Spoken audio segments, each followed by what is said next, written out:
I was working at a financial firm in New York City with a bunch of very smart people, and I had a brilliant boss I much admired. I went to my boss and told him I was going to start a company selling books on the internet.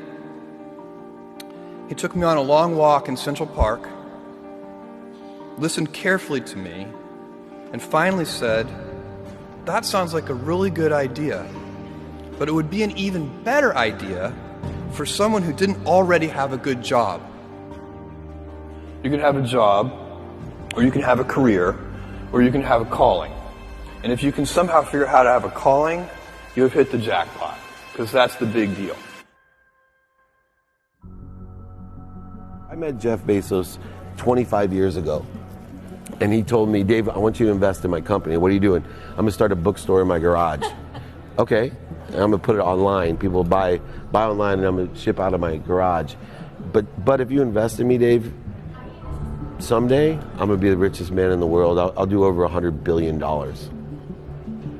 First of all, there was no such thing as $100 billion 25 years ago. Statistically, there's no such thing. Countries didn't have 100. Our national debt wasn't $100 billion. And this dude's telling me at 26 years old that he's going to be the richest man in the world because he has a garage and the internet? That was his truth. No, but he did not know it, and neither did I. But the difference between him and I is I was laughing, scoffing, and jesting at him, and he was already applauding himself, going, at the right way, at the perfect time, I'm going to make as much as I can as quickly. And I'm sitting there going, there's no way this is going to be a big business. Do something you're very passionate about, and don't try to chase what is kind of the hot passion of the day. Seen in that light, it really was a difficult choice, but ultimately, I decided I had to give it a shot. I didn't think I'd regret trying and failing, and I suspected I would always be haunted by a decision to not try at all. After much consideration, I took the less safe path to follow my passion, and I'm proud of that choice. As a young boy, I had been a garage inventor. I'd invented an automatic gate closer out of cement-filled tires, a solar cooker that didn't work very well out of an umbrella and aluminum foil, baking pan alarms to entrap my siblings. I'd always wanted to be an inventor, and she wanted me to follow my passion. There's a military phrase that I especially love, and it says, "Slow is smooth and smooth is fast." And I have seen that in every endeavor I've ever been in.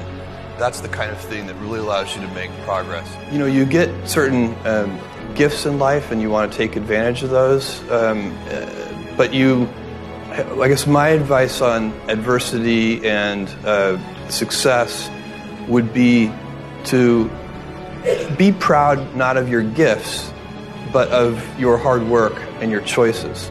So, you may be, the kinds of gifts you get in life, you might be really good at math. It might be really easy for you.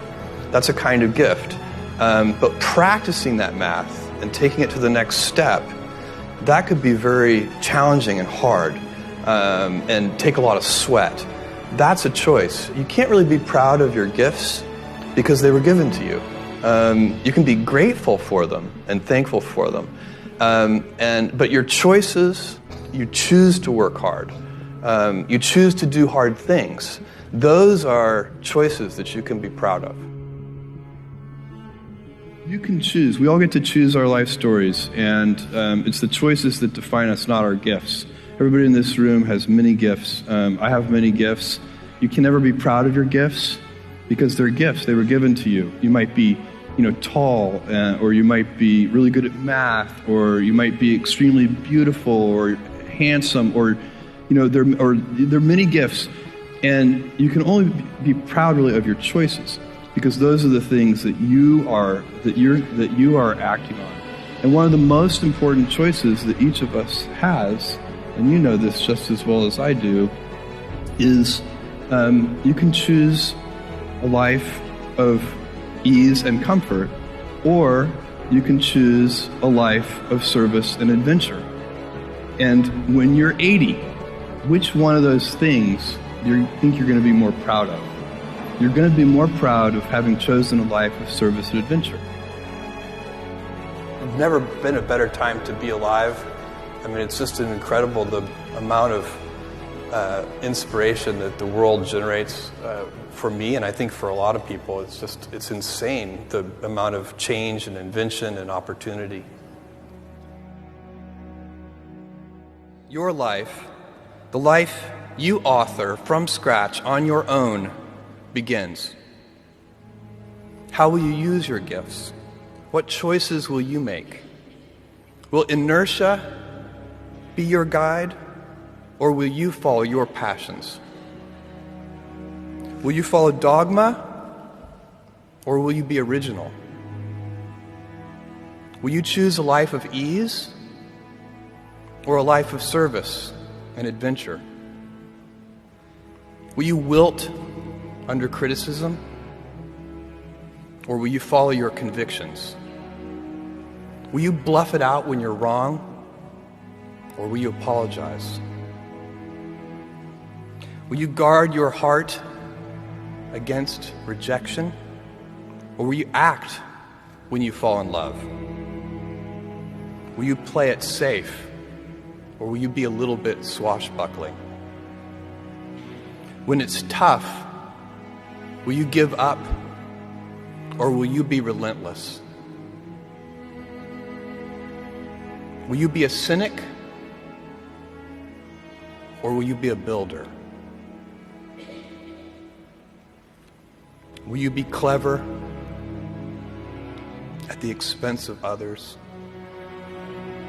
or will you be kind? Every time you figure out some way of providing tools and services that empower other people to deploy their creativity, you're really onto something. You know, you're very lucky if you have a career. A lot of people end up with a job. If you don't love your work, you're never going to be great at it.